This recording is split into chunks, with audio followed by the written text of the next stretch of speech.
मैं 16 साल की थी जब मुझे दानिश नाम के एक लड़के से मोहब्बत हो गई। मैंने अपने घर वालों से कहा कि मुझे दानिश से शादी करनी है, लेकिन मेरे घर वालों ने साफ साफ इनकार कर दिया, क्योंकि शादी के लिए मेरी उम्र बहुत कम थी और वैसे भी मेरे घर वाले दानिश को सख्त नापसंद करते थे।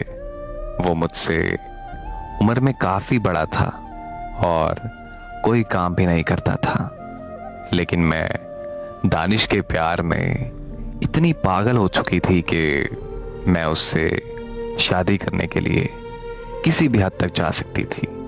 इसीलिए मैंने घर से भागकर उससे शादी करने का फैसला कर लिया।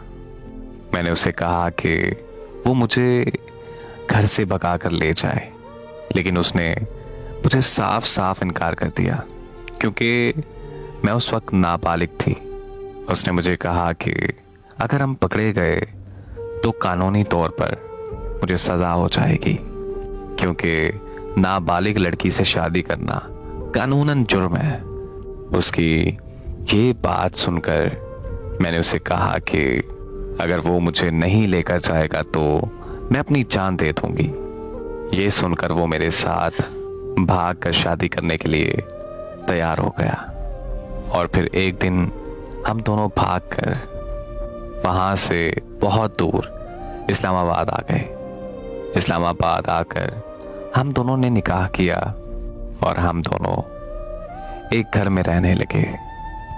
हम जहां रहते थे वो घर दानिश के दोस्त उस्मान का था।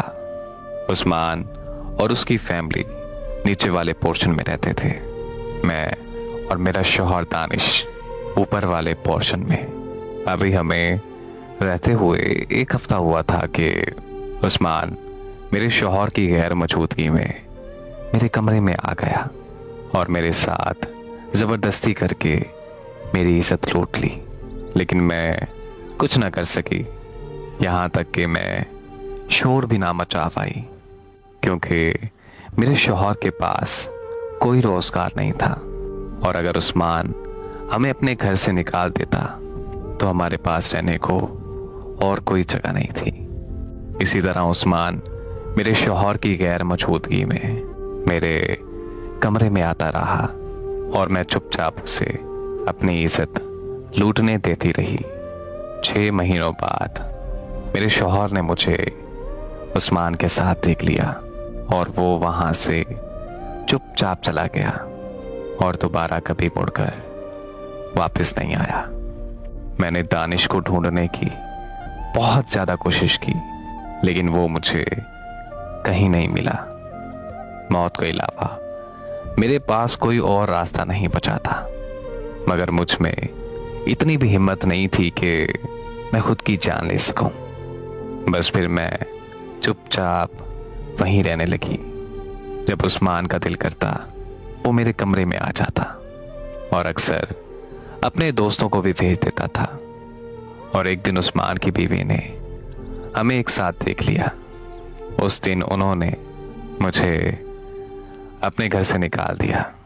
फिर एक मसीहा मिला जो मुझे सीधा कोठे पर ले आया और आज 10 साल गुजर चुके हैं। ये कोठा ही मेरी जान पहचान है। आज मेरे पास काश के अलावा कुछ भी बाकी नहीं। काश मैं अपने खानदान की इज्जत खाक में ना मिलाती।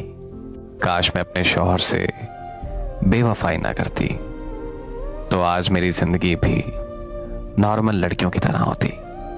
मेरा अपना घर होता, मेरा शौहर होता, मेरे बच्चे होते और मेरे माँ बाप, मेरे बहन भाई मुझसे मिलने आते।